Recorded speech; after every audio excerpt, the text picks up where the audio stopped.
Hello, English 110. Today is January 10th, or the video for January 10th. It's fine if you're working ahead.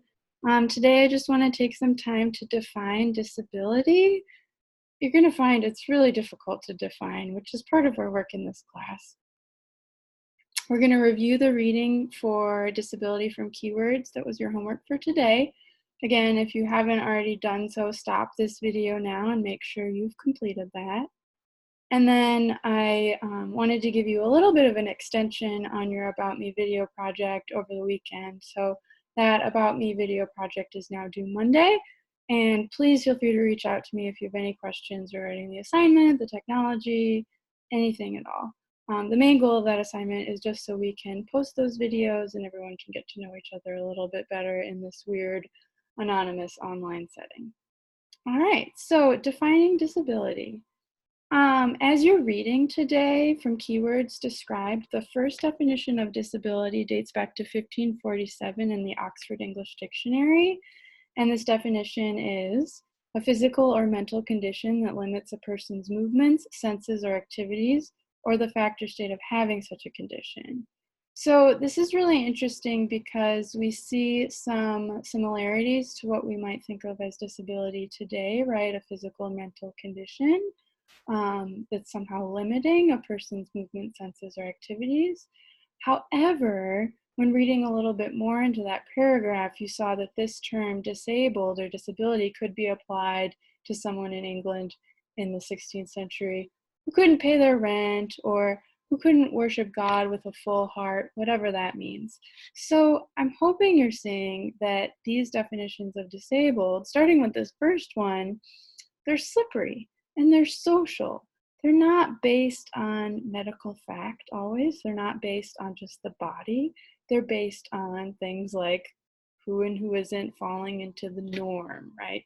The norm being someone who could pay rent. The norm being someone who could worship God with a full heart. Probably most pertinent to us is the Americans with Disabilities Act from 1990, the legislation that defines disability. So according to this legislation, disability, a person with a disability rather, is someone who has a physical or mental impairment that substantially limits one or more major life activity. And those life activities could be things like work, home, or school. This includes people who have a record of such an impairment, even if they do not currently have a disability. And then below there, I just have some more information on the ADA, if you're not familiar with the Civil Rights Act of 1964. But what I want to focus on here is that there's some similarities with this ADA definition of disability with the 1547 English definition. But the second part that's included, this includes people who have a record of such an impairment, even if they don't currently have a disability. So it's going to become a really important piece in thinking about disability. It's not only what your body, is about, it's how others view you.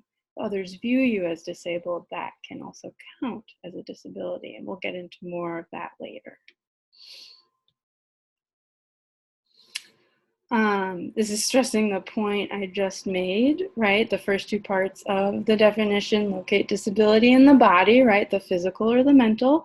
But then the third part, being regarded as having such an impairment, that's social, right? That's how others regard you, how others see you. And if others see you as having disability, that can count legislatively as having a disability itself. Another way we might say this is that disability is socially constructed, right? It's something that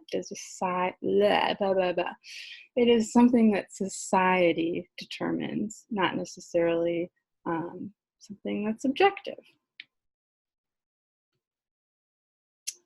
Okay. In this class, it's going to be really important that we also incorporate and center disabled voices. So here I have a definition of disabled from the activist and writer Lydia Eggsy Brown, or otherwise known as Autistic Hoya. She has a really cool blog at autistichoya.com. You can see their picture below. Their definition is people are disabled when they have physical or mental differences or impairments while living in a society where their bodies and ways of thinking, communicating, sensing, or moving are not treated as normal or natural. All right, so this might be our most specific definition yet, right? We get that part about there being some kind of physical or mental difference, not necessarily a limitation. That wording is important for disability justice, but also the idea of living in a society that deems disability as not normal or not natural. So this is where we can get into more of the social side of disability. It's not just something in a hospital or a medical setting. It can be how society views someone as being an outlier. So the word impairment has also come up in a couple of the definitions I've just shown you, and I just wanted to briefly distinguish the two. When someone has difficulty doing something that most other people can easily do, that's called an impairment. So wearing eyeglasses is a form of helping an impairment, right? My eyes are not as good as someone with 20/20 vision, so I need to wear glasses to aid the impairment. However, because of the prevalence of eyeglass wearers, we don't think of wearing eyeglasses as a disability. But we do in terms of using a wheelchair. So my husband uses a wheelchair. Yes, he can walk. Yes, he is an incomplete quadriplegic, meaning he had a spinal cord injury and all 4 of his limbs were somehow impacted by that injury. And he uses a wheelchair to help him get around. So he is, I guess, impaired in terms of mobility in a way that is visible as a disability. Again, this definition came from Autistic Hoya, and we're going to be doing as much as we can in this class to center disabled voices. Pulling definitions from disabled people, using disabled people's writing, all of that good stuff. All right, so thinking a little bit more about the reading, I'm actually not going to go over it super in depth, but I'm hoping you found it interesting, and I'm hoping you found some things about it that were familiar and also surprising. So I just pulled up some questions I had from reading the chapter disability. How and why did the term disability change in the 19th century? This question is interesting to me because that's the time period I study. And if you're interested in talking with me more about that, I can talk your ear off. But basically, it has to do with statistics, the birth of statistics, and what we think of as the average, the normal, was invented in the 19th century. It was actually very closely connected with the birth of eugenics. So it's not a coincidence that the term disability also starts to shift during that time and is connected with things that are abnormal or not average, right? Outliers, bell curves, all that stuff. What exactly does the term disability mean today?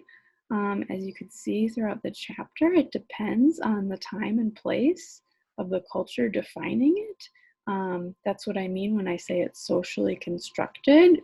It depends, right? Depends where you are, who you are, what time period you live in.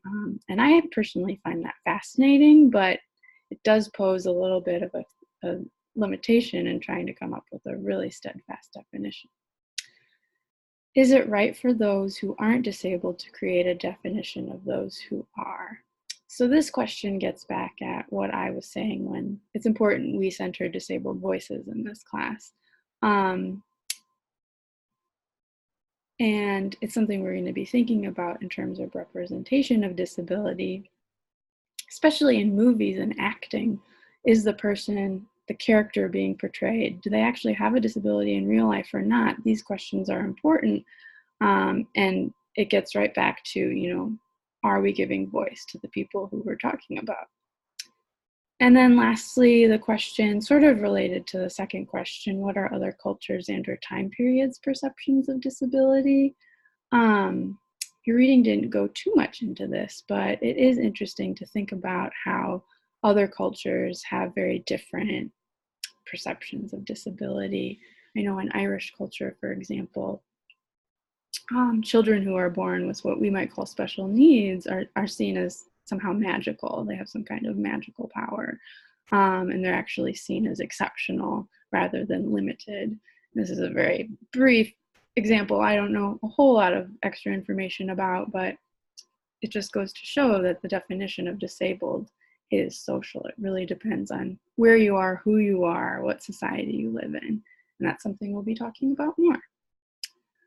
All right, so that was a pretty quick video. I just want you to be thinking about what disabled means, how you think of it versus how society might be defining it in the examples you see. Please feel free to contact me at any time with any questions. Also, I make mistakes. I might have a typo. I might have the wrong date on something.